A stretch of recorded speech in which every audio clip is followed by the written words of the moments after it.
হিচাপ পৰীক্ষক কৰা হয়, কিন্তু প্ৰকৃতাৰ্থত আচলতে আমাৰ হিচাপ পৰীক্ষক নালাগে থাকিব। কেলে?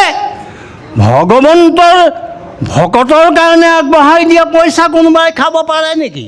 খুব বেছি 10 টকীয়া দামৰ ধূপ এপেটি আনো, হনুমান মাৰ্কাৰ মিঠাতেল আধা লিটাৰ আনো, কিন্তু এটা চৰ্ত, মই অভকতে দিয়া অন্ন গ্ৰহণ নকৰোঁ।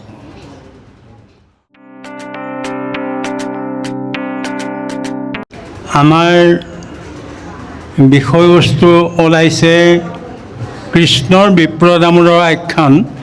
এই আখ্যানটি ওলাইছে, এইটো ভাগৱতৰ কাহিনী, কীৰ্তনতো আছে। এই কাহিনীটোৱে আমাক কি দিছে, এই ভাগৱতৰ কাহিনীটোৱে আমাৰ সমাজত কি কি বাৰ্তা দিছে, ইয়াৰ পৰা ল'বলগীয়া বস্তু বহুত আছে। যেনে ধৰি লওক, বিপ্ৰ দামোদৰ আৰু কৃষ্ণ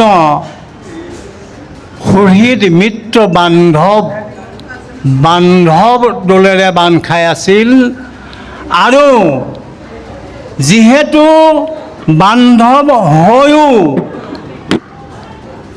আপোনাৰ গুৰুৰ গৃহত, সান্দীপনী মুনিৰ গৃহত, গুৰুৰ আশ্ৰমত দুইজনে শিক্ষা লাভ কৰিছিল। এনেই সহপাঠী বান্ধৱো হ'ল, গুৰুৰ আশ্ৰমত থাকি একেলগে শিক্ষা গ্ৰহণ কৰাও হ'ল, ভগৱন্তৰ লগত সুহৃদ বান্ধৱ হ'ল। ইমান সুহৃদ বান্ধৱ সখীত্ব হোৱাৰ পিছতো পৰৱৰ্তী কালত বিপ্ৰ দামোদৰ পত্নীয়ে এমুঠি অন্নৰ কাৰণে কান্দিবলগীয়া হ'ল। মই কেনেকৈ কান্দি কান্দি জীৱন নিৰ্বাহ কৰিম? হে নাথ, হে প্ৰিয়তম, তুমি কিবা এটা চিন্তা কৰাচোন। তোমাৰ লগত জগতৰ ঈশ্বৰ ভগৱন্ত শ্ৰীকৃষ্ণ তোমাৰ সহপাঠী বান্ধৱ, সেই জগতৰ ঈশ্বৰ বান্ধৱৰ ওচৰলৈ তুমি যোৱাচোন, তেওঁ আমাৰ দুখ দূৰ কৰিব। এই বুলি বিপ্ৰ দামোদৰ পৰিবাৰে বিপ্ৰ দামোদৰক এই আহ্বান জনাইছে। ইয়াৰ পৰা এটা কথা আমি ল'ব পাৰোঁ, যেনেকৈ এখন গৃহস্থী ঘৰৰ আইগৰাকী মেইন প্ৰশিক্ষক, মেইন বুদ্ধিদাতা, পৰামৰ্শদাতা, আৰু সেই আইগৰাকীয়েই সময়ত পৰিবাৰো হয়, সময়ত বান্ধৱ হয়, সময়ত ভক্তি মাতৃও হয়। সেই ভক্তি মাতৃ হৈ বিপ্ৰ দামোদৰক ভগৱন্তৰ কথা মনত পেলাই দিছে যে এই সংকটৰ সময়ত আমাক একমাত্ৰ তোমাৰ বান্ধৱ ভগৱন্ত কৃষ্ণৰ বাহিৰে আৰু এই সংকটত আমাক কোনেও উদ্ধাৰ কৰিব নোৱাৰে। এই বুলি বিপ্ৰ দামোদৰৰ পৰিবাৰগৰাকীয়ে এইটো সময়ত ভক্তি মাতৃ হৈ বিপ্ৰ দামোদৰক কৃষ্ণৰ কথা মনত পেলাই দিছে।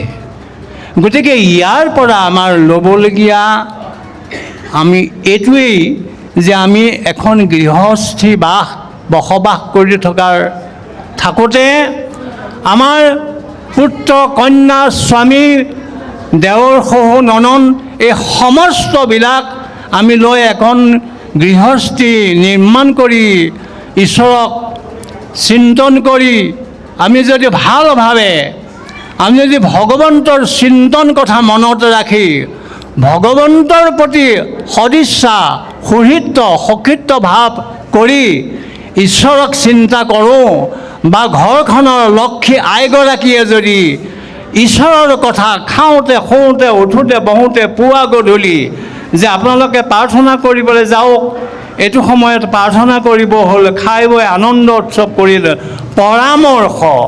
পৰামৰ্শদাতা হৈ ভক্তি মাতৃ হৈ ঘৰখনৰ গৃহস্থী আইগৰাকী গোটেই পৰিয়ালটো ভক্তি মাৰ্গলৈ ধাবিত কৰিব পাৰে। প্ৰশ্ন আহিব পাৰে যে বিপ্ৰ দামোদৰৰ পৰিবাৰগৰাকীয়ে এতিয়া সুদাহাতেই নিজৰ স্বামীক ভগৱন্ত কৃষ্ণৰ ওচৰলৈ পঠিয়াবনে, কিবা এটাতো হাতত লৈ দি পঠিয়াব লাগিব। এই বুলি দুয়োজনে চিন্তা কৰি বিপ্ৰদামনৰ আইগৰাকীয়ে খুজি মাগি আনি চাউল চিৰা 4 মুঠি বান্ধি দিলে টোপোলা এটাত। 4 মুঠি বাপ। এই প্ৰশ্ন হয়, এই 4 মুঠিনো কি? 2 মুঠি নিদিলে, এমুঠি নিদিলে, 4 মুঠি কিয় দিলে? 4 আমাৰ গুৰু ধৰ্মত শ্ৰীমন্ত শংকৰদেৱ সংঘৰ মূল তত্ত্ব, আমাৰ গুৰু ধৰ্মৰ এই 4 বস্তু, জ্ঞান বিজ্ঞান তদং ৰহস্য, গুৰুদেৱ নাম ভকত, এই 4 বস্তুতহে সিদ্ধ হয়। আপোনাৰ সত্য শৌচ ক্ষমা দয়া, জ্ঞান বিজ্ঞান তদং ৰহস্য, 4 বস্তু। 4 বস্তুৰ ভিতৰত এই ভক্তিৰ যেমুঠি অন্ন, সেই ভক্তিৰ অন্নৰ টোপোলাটো কাষলতিৰ তলত বান্ধি পেলাই সেই চাউল চিৰা মুঠি লৈ তেওঁ মতিটো সতি বিপ্ৰদামোদৰৰ সেই মতিটো সতিলৈ ৰূপান্তৰ হৈছে। কেলে? ভগৱন্ত দৰ্শন কৰিব স্থিৰ মতি হ'ল।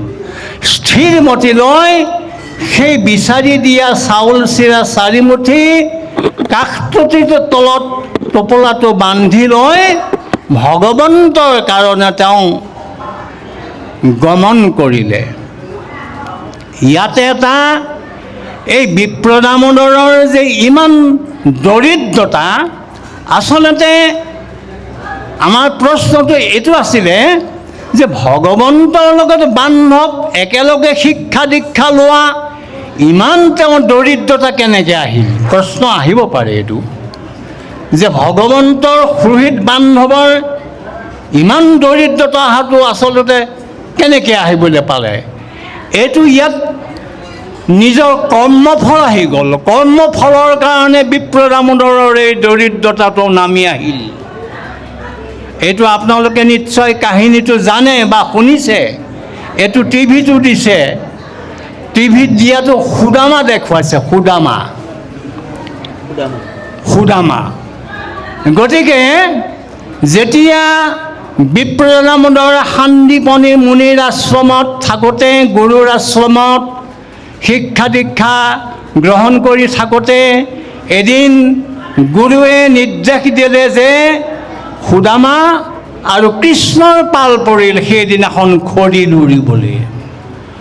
গুৰুৰ গৃহত তেতিয়া দিনত শিক্ষা লাভ কৰোঁতে গুৰুৰ পৰিচাৰ্য কৰি দিবলগীয়া হৈছিলে, গুৰুৰ ঘৰত কাম বন কৰি দিবলগীয়া হৈছিলে। সেইদিনাখন বিপ্ৰদামোদৰ আৰু কৃষ্ণৰ পাল পৰিল খৰি লুৰিবলৈ যোৱা। যেতিয়া খৰি লুৰিবলৈ গ'ল, আগবাঢ়িল, তেতিয়া গুৰু পত্নীয়ে কি কৰিলে? শোন বিপ্ৰদামোদৰ, শোন কৃষ্ণ, তোমালোকৰ যেতিয়া খৰি লুৰি থাকিবা, ভোক লাগিব নহয়, এই টোপোলাটো লৈ যোৱা, মই তোমালোকক এইটো খাবলৈ দিছোঁ, যেতিয়া ভোক লাগিব তোমালোকে এই আহাৰ গ্ৰহণ কৰিবা। এই বুলি গুৰু পত্নীয়ে এটা টোপোলা দি পেলাই তেওঁলোকক বিদায় দিলে।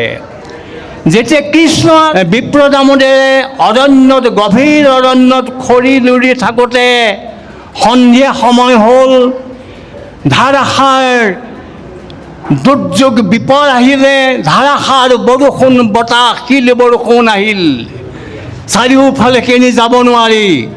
কৃষ্ণ উঠিলে এজোপা গছত, বিপ্ৰদামোদৰ এজোপা গছত উঠিল। ইজনে সিজনে দেখা নাই, বিজুলী ঢেৰেকনি বতাহ বৰষুণ। এনেকৈ থাকোঁতে কেইবা ঘণ্টাও পাৰ হ'ল। বিপ্ৰদামোদৰ আৰু কৃষ্ণৰ তেতিয়া ভোক লাগিবৰ সময় হ'ল। বিপ্ৰদামোদৰে কিন্তু কৃষ্ণলৈ বাট নাচাই কি কৰিলে? গুৰুৱে দিয়া টোপোলাটো কৃষ্ণক আঁৰ কৰি, কৃষ্ণক নোসোধাকেই তেওঁ ভক্ষণ কৰিলে। কোনে? বিপ্ৰদামোদৰে। কাক আঁৰ কৰিলে?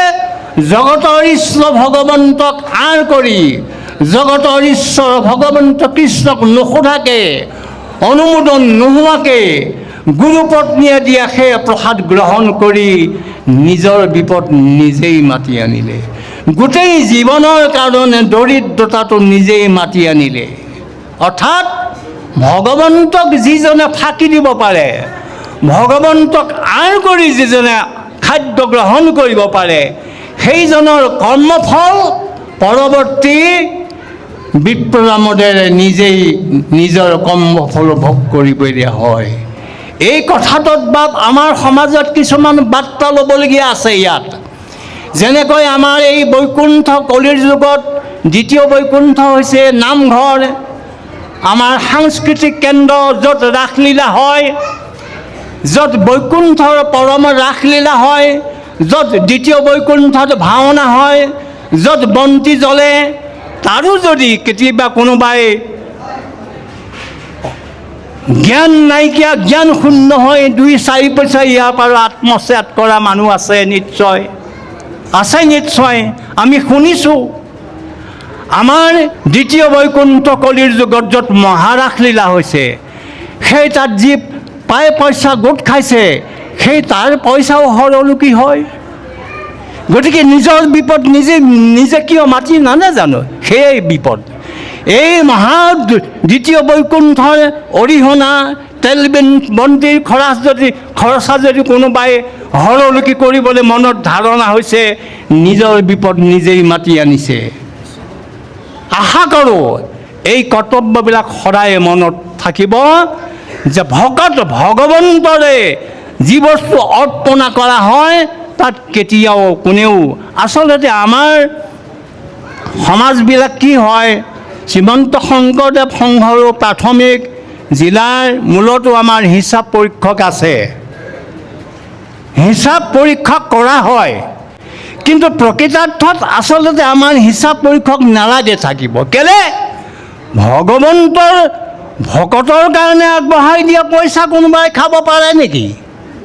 সেইকাৰণে মই ভাবোঁ আচলতে আমাৰ এই গুৰু ধৰ্মত হিচাপ পৰীক্ষক থাকিব নালাগে। নিজেই নিজক, আপুনি আপোনাৰ শত্ৰু, আপুনি আপোনাৰ বন্ধু, আপুনি আপোনাক ৰাখে আৰু মাৰে।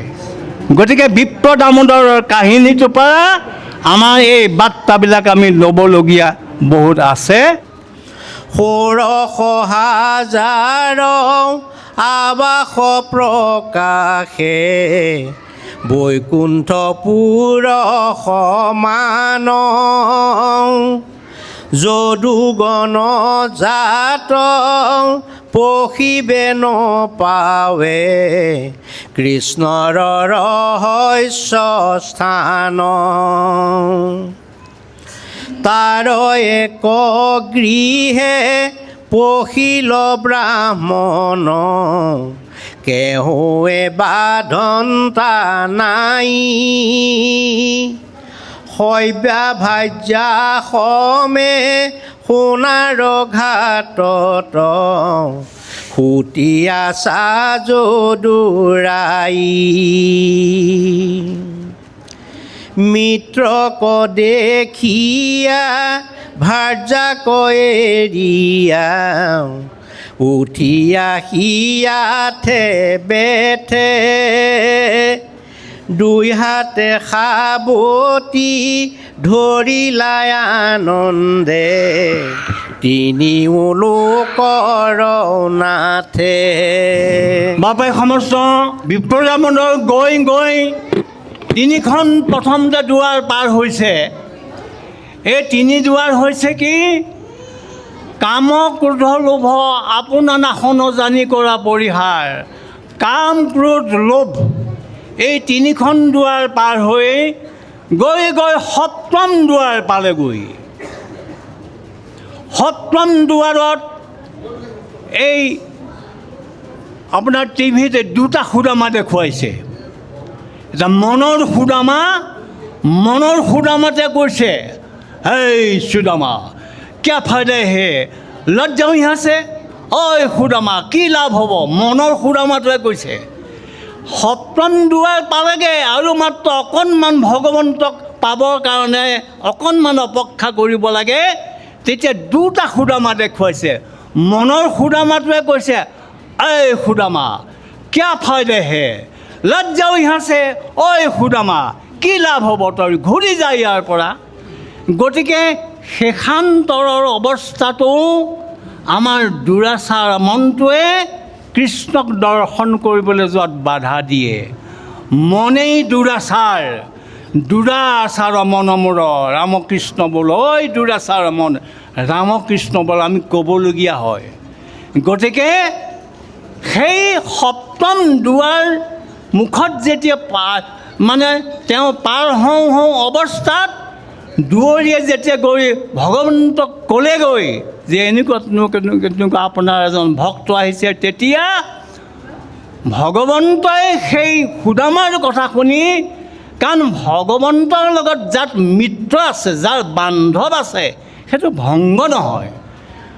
সুদামা দৰিদ্ৰ ভিকৌ হ'ব পাৰে, কিন্তু ভগৱন্তৰ লগত যাৰ মিত্ৰ এবাৰ হয়, সেই মিত্ৰতা ভংগ নহয়। ভগৱন্তই নিজে সোণৰ সিংহাসনৰ পৰা দৌৰি গৈ আহি সুদামাক গবা মাৰি ধৰি তেওঁ আসনত বহুৱাই ভৰি হাত পখালিছে, ভৰি হাত ধুৱাইছে। এইখিনিতে আমাৰ এটা সমাজৰ প্ৰতি বাৰ্তা দিছে। আমাৰ গোটেই আপোনাৰ সমাজ ব্যৱস্থা, ৰাজনীতি ব্যৱস্থা, এই সমস্ত ব্যৱস্থাপনাবিলাক ভাগৱতৰ পৰাই ধাৰ কৰা। যেনেকৈ আমাৰ আলহী অতিথি আহিলে কি কৰিব লাগে, এই কথাটো আমি ভাগৱতৰ পৰা শিকিছোঁ। ভগৱন্তই অতিথি অহাৰ কাৰণে নিজৰ সোণৰ সিংহাসন ত্যাগ কৰি অতিথিক আদৰ সাদৰ কৰি গবা মাৰি ধৰি নি বহুৱাই নিজে ভৰি হাত ধুৱাইছে। আমাৰ কিন্তু দেখা যায়, আমাৰ কিছুমান অতিথি আপ্যায়নত সিমান আমখিনি আমি কৰিব পৰা নাই। ঐ ৰাহে তাতে বহাহে, আমি তেনেকৈহে কওঁ, এই তাতে অকণমান বহাহে, এই এওঁ বহিবলৈ দিয়াহে। এই হুঁচৰি গোৱা আহিলে কি কৰিব, ঐ এই যা সেৱাটো কৰ যা, তেওঁ নিজে নাযায়। এইবোৰ আত্মপৰ্যালোচনা কৰিবচোন, আপোনালোকে নিজে নিজে পৰ্যালোচনা কৰিবচোন। ভগৱন্তৰ ভকত আহিছে আপোনাৰ চোতালত, নাম গাইছে, হুঁচৰি গাইছে, কৈছে ঐ যাচোন সেৱাটো কৰ, নিজে নাযায়। ঈশ্বৰ মূৰ্তি নেদেখে, ঈশ্বৰ মূৰ্তি নেদেখে, ভকতক নেদেখে। গতিকে এই ভকতক সেৱা শুশ্ৰূষা কৰা গোটেই বাৰ্তাবিলাক আমি ভাগৱতৰ পৰাই ল'বলগীয়া বাৰ্তা, এইবিলাক আমি গ্ৰহণ কৰা উচিত। এই আখ্যানটো বৰ এটা সুন্দৰ আখ্যান। আমাৰ এই আখ্যানটোৰ পৰা ল'বলগীয়া বহুতখিনি বস্তু আছে। যিজন ভগৱন্তই লক্ষী, নিজৰ পত্নী লক্ষী আইকো পিছ পেলাই বান্ধৱ পুৰোহিত বিপ্ৰ দামোদৰক সাৱটি ধৰি আপ্যায়ন কৰি তেওঁ দিয়া সেই কাকতি তলৰ টোপোলাটো তেওঁ সখীয়েনো কি আনিছে এই বুলি তেওঁ সেই ভকতি টোপোলাটো বলেৰে খুলি পেলাই তাৰে এমুঠি মুখত দিয়াৰ লগে লগে বিপ্ৰ দামোদৰৰ সেই কৰ্মফল শেষ হয়। ভগৱন্ত সন্তুষ্ট য'ত হয় ত'ত বিশ্ব সন্তুষ্ট হ'ল। লগে লগে সুদামা নগৰী হ'ল, তাত বিপ্ৰ দামোদৰ নগৰী হ'ল। লক্ষীয়ে থাপ মাৰি ধৰিলে, আৰু এমুঠি খাবলৈ ধৰে, আৰু এমুঠি খোৱা হ'লে ভগৱন্ত তাত বাস কৰিবলগীয়া হ'ল। তেনে গতিকে ভগৱন্তক যদি আপুনি এমুঠি অন্ন লগাব পাৰে, জীৱনত এচলু পানী দিব পাৰে, আপোনাৰ তেওঁৰ চৰণত লগাব পাৰে, আপুনি কৌটি কৌটি জন্ম সফল হ'ব। কিন্তু সেইটো আমি কৰিব নোৱাৰোঁ। কি বুলি কৈছে, আমলখি পত্ৰপুষ্প বনহন্তে লৈ পৰম শ্ৰদ্ধাই মোক নিবেদিয়া দেই, তাৰ ভক্তি দেখি মই সন্নিকতে যাওঁ, স্নেহে অনুগ্ৰহে আনন্দ মনে খাওঁ। হেৰা মোক দিবাচোন, মই ভকতে থাকোঁ, আমলখি পত্ৰ পুষ্প যি দিয়া মই তাকে গ্ৰহণ কৰোঁ, মোক দিবাচোন। কিন্তু আমি দিওঁনে বাৰু? আমি হাজাৰ হাজাৰ টকা খৰচ কৰি বিহু উৎসৱ পাৰ্বণত বজাৰ কৰোঁ, ভগৱন্তলৈ কিবা আনোনে? কিবা খুব বেছি 10 টকীয়া দামৰ ধূপ এপেটি আনো, হনুমান মাৰ্কাৰ মিঠাতেল আধালিতে আনো, খুব দামী আৰু সেইটো। আমাৰ এইবিলাক কিছুমান আত্মবিশ্লেষণ কৰোঁ। মই বাপ এদিন এই এজন চেটজিক ক'লোঁ, চেটজি আপুনি খোৱাৰ ঘিউ অলপ দিবচোন। বোলে ঠিক আছে, মই বন্তি লগোৱা ঘিউটো দি দিম। মই বোলো হেৰি কি বন্তি লগোৱা ঘিউটো মোক খাবলৈ কৈছে? হেৰি আমি 2 নম্বৰ ঘিউ বন্তি লগাওঁ বুলি ভাবিছে নেকি? মই তেতিয়া লাজ পালোঁ। যে ভকতে ভালৰো ভালটোহে ভগৱন্তত লগায়। তে ভগৱন্তে কৈছে মোক দিবা, আমলখি পত্ৰ পুষ্প দি দিয়া মই তাকে গ্ৰহণ কৰোঁ, মোক দিবাচোন, মই লঘোণতে থাকোঁ। আপোনাৰ মোৰ ঘৰত আমলখি পাত ফুল থেতেলি ইত্যাদি কৰি বিবিধ ধৰণৰ সামগ্ৰী বাৰীত পৰি থাকে, ভৰি থাকে, কিন্তু ধুই মেলি কেতিয়াবা ভগৱন্তৰ চৰণত আমি আগবঢ়াই দিওঁনে বাৰু? নিদিওঁ, এলাহ লাগে। তে কৈছে মই লঘোণতে থাকোঁ, মোক দিবাচোন, কিন্তু এটা চৰ্ত, মই অভকতে দিয়া অন্ন গ্ৰহণ নকৰোঁ। অভকতে দিয়া পাত ফুল ফল অন্ন তন্যদ্ৰব্য মই একো গ্ৰহণ ভকত হ'ব লাগিব। মানে দুইজন যেতিয়া বন্ধু বান্ধৱ একেলগ হৈ খাই বৈ উঠি বহিছে, যে সখী হে সখী কথাটো মনত পৰিছেনে বাৰু? এই তাহানি যে আমি গুৰুগৃহত থাকি একেলগে যে খৰি ৰুইবলৈ গৈছিলোঁ, খৰি ৰুইবলৈ যাওঁতে যে সেই বৰষুণ আহিছিল, এই কথাবিলাক দুইজনে অতীতৰ কথাবিলাক মনত পেলাই সোঁৱৰিছিলে আৰু ইজনে সিজনৰ লগত সাবতা মাৰি ধৰি কি ক'বা সখী, সেইদিনাখন আমি অলপ ভয় খালোঁনে? বুজিছেনে সখী? মনত পৰে নহয় বোলে, মনত পৰে সখী। এই কথাবোৰ মনত পেলাইছে মানে। গতিকে এটা কথা কল্পনা কৰিও ভাল লাগে, যি 3 ত্ৰৈলোক্যৰ স্বামী ভগৱন্ত, সেই ভগৱন্তৰ লগত বন্ধু পাতি একেলগে খৰি ৰুইবলৈ যোৱা কাহিনীটো, এইটো অলপ কথা নে বাৰু? ভগৱন্ত 3 ত্ৰৈলোক্যৰ স্বামীৰ লগত বন্ধু। গতিকে যিজনৰ ভগৱন্তৰ লগত স্বামী পাতিছে, যাৰ বন্ধু আছে, সেইজনৰ কি পৰাজয় আছে নেকি? নাই, পৰাজয় নাই। সুদামাৰো কৰ্মফল ভোগ কৰিছে যদিও শেষত সুদামাৰো পৰাজয় নহ'ল। গতিকে এটাই কথা, আমি খাওঁতে শুওঁতে উঠোঁতে বহোঁতে কেৱল যদি ভগৱন্তৰ লগত যিসকল চতুৰ ব্যক্তিয়ে ভগৱন্তৰ লগতহে বান্ধৱ পাতে, কাৰণ মনুষ্যৰ লগত বান্ধৱ পাতিব লাগিব, কিন্তু মনুষ্যৰ লগত বান্ধৱ পাতিলে কি হ'ব? জিতেন্দ্ৰিয় নহয়। তেওঁলোক নিজৰ ইন্দ্ৰিয়ক জয় কৰিব পৰা নাই, মানুহবিলাকে ইন্দ্ৰিয় সংযম কৰিব নোৱাৰে, সেইকাৰণে তেওঁলোকৰ মিত্ৰতা ভংগ হয়। যেনেকৈ চাওক, আপুনি মই পশুপালন কৰা ঘৰত গৰু ছাগলী হাঁহ পাৰ ছাগলী এইবিলাক পুষ্যপুত্ৰ, বীৰ্যপুত্ৰ, শিষ্যপুত্ৰ, 3 বিধ পুত্ৰ আছে। শিষ্যপুত্ৰ নিজৰ জন্ম দিয়া পুত্ৰৰ পিছত যেতিয়া যিবিলাক এই হাঁহ পাৰ ছাগলী ঘৰত হোৱা মাছ, আমি এইবিলাক মাছৰ পোহো, এইবিলাক শিষ্যপুত্ৰ বুলি কৈছে। এই আমি এইবিলাককো খুৱাই মেলি ডাঙৰ দীঘল কৰোঁ, কিন্তু আমি কি কৰোঁ? সিহঁতক আলহী আহিলে গঁৰালত হাতটো সোমাই আন্ধাৰে মুন্ধাৰে সিহঁতৰ ডিঙিবিলাক খেপিয়াই ফুৰোঁ। কাৰণ সিহঁতক কাটি মাৰি আমি ৰুধিৰ মিশ্ৰ অন্ন খাওঁ। গতিকে আমি নিজৰ পোহপালন দিয়া পুত্ৰকেইটাকে আমি কাটি মাৰি খাওঁ। গতিকে আমাৰ কোনোবাই বিশ্বাস কৰি কিবা লাভ আছেনে? মিত্ৰতা ভংগ হ'বই।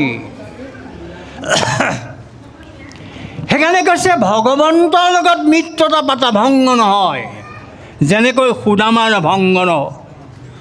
সুদামাৰ ডাল দৰিদ্ৰ হোৱাৰ পিছতো সুদামা নগৰ হ'ল, বিপ্ৰদামোদৰ নগৰ হ'ল। কিয়?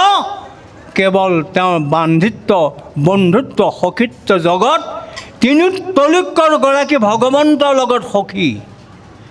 সেইকাৰণে এইটো বাৰ্তা অতি সাংঘাতিক বাৰ্তা।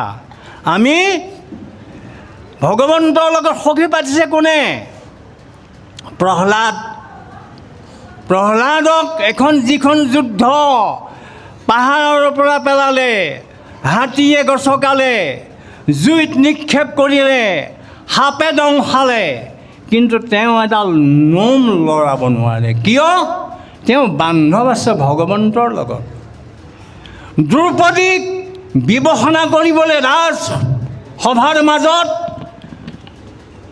দুৰ্যোধনে কৰিলে দুঃশাসন, খিচাও সকলো মানে এক নাঙঠ কৰিব পাৰিলেনে? নোৱাৰে। কেলে? তেওঁ বান্ধৱ সখীত্বই ভগৱন্তৰ লগত আছে, ভগৱন্তৰ লগত সখীত্ব আছে। তুমি বস্ত্ৰৰূপ হয়া দ্ৰৌপদীৰ অংগে গয়া, লাজ সমুদ্ৰকে কৰিলা পাৰ। ভগৱন্তই তৎকাল গৈ বস্ত্ৰৰূপ ধৰিলে। কেলে? নিজৰ বান্ধৱ সখীৰ কাৰণে, সখীৰ ইজ্জত বচাবৰ কাৰণে। সেইকাৰণে আমি বাৰম্বাৰ শাস্ত্ৰই কৈছে বন্ধু সখীত্ব ঈশ্বৰৰ লগত পাতা। অশিক্ষিত গোপবালকবিলাকে বন্ধু দাম, শ্ৰীদাম, সুদাম, বসুদাম, ইহঁতে কি কৰিছে? সখী পাতিলে ভগৱন্তৰ কান্ধত উঠিব পাৰে, বকচাত উঠিব পাৰে, একে কাঁহীত খাব পাৰে। কিমান বাহাদুৰি! সখী বান্ধৱ কাৰ লগত? ঈশ্বৰৰ লগত কান্ধত উঠিব পাৰে। গতিকে যেতিয়া দুৰ্যোধনে দুঃশাসনক কৃষ্ণক বান্ধিবৰ কাৰণে কৈছে, ঐ দুঃশাসন, ইয়াক বান্ধিত ৰছীৰে, তেতিয়া ভগৱন্ত কৃষ্ণই কৈছিলে, দুৰ্যোধন, তোমাৰ সেই ৰছী নাই মোক বান্ধিবৰ বাবে। মোক বান্ধিছিলে গকুলৰ গোপীসকলে কি দোলেৰে? ভক্তিৰ দোলেৰে, প্ৰেমৰ দোলেৰে। মোক বান্ধিছে গোপবালকবিলাকে অশিক্ষিত, বান্ধিছে প্ৰেমেৰে, ভক্তিৰে, খাইছে, খুৱাইছে, কান্ধত উঠিছে। মোক বান্ধিছে মধ্যম পাণ্ডৱ অৰ্জুনৰ মই গাড়ী চালক হৈ তলৌকৈ অৰ্জুনৰ লগত ঘূৰি ফুৰিছোঁ, বান্ধৱ সখীত্ব। গতিকে সেইসকলৰ পৰাজয় নাই। সেইকাৰণে এই বিপ্ৰদামোদৰ কাহিনীটোৱে বাৰম্বাৰ কৈছে ঈশ্বৰৰ লগত সখীত্ব পাতা। শেষত এটাই বাৰ্তা দিছে, গুৰু ব্ৰহ্মা, গুৰু বিষ্ণু, গুৰু দেৱ মহেশ্বৰ, গুৰু সাক্ষাৎ পৰম ব্ৰহ্ম তস্मै শ্ৰী গুৰুৱে নমঃ। গুৰু ব্ৰহ্মাৰূপে আমাৰ জ্ঞান সৃষ্টি কৰে, বিষ্ণুৰূপে পালন কৰে। গুৰুৱে আমাৰ বেয়া গুণবিলাক, বেয়া স্বভাৱ চৰিত্ৰবিলাক নাশ কৰে। গুৰুদেৱ মহেশ্বৰে যেনেকৈ সংহাৰ কৰে, গুৰুও তেনেকৈ আমাৰ বেয়া অসৎ গুণবিলাক সংহাৰ কৰে। গতিকে জগতৰ ঈশ্বৰ তিনিতলৈকৰ গৰাকী ভগৱন্ত প্ৰভু ঈশ্বৰ কৃষ্ণই গুৰুৰ আশ্ৰমত থাকি গুৰুৰ ঋণ পৰিশোধ কৰিবৰ বাবে বনৰ পৰা শিষ্যসকলৰ লগত খৰি লুৰিবলৈ গৈছে। মানে গুৰুক মনুষ্য জ্ঞান কৰ না কখন, গুৰুক মানুহ ৰূপে জ্ঞান নকৰিব। জীৱৰ অনিশ্বৰ লাগি জগতৰ হৰি, ধৰাত প্ৰকাশ হয় গুৰু ৰূপ ধৰি। মহিমাত গুৰু কৃষ্ণ সমতুল্য জান, গুৰু আজ্ঞা হৃদয় সত্য কৰি মান। গুৰুক মনুষ্য জ্ঞান কৰ না কখন, গুৰু নিন্দে যেন কন্যা না কৰ শ্ৰৱণ। গুৰু নিন্দা জন হয় যথা হয় তথা নাযাইবে, গুৰু নিন্দা য'ত হয় তলৈ নাযাব, গুৰু নিন্দাৰ য'ত শুনিব ত'ত কাণ বন্ধ কৰিব আৰু গুৰু নিন্দা কৰাসকলৰ মুখ নেচাব।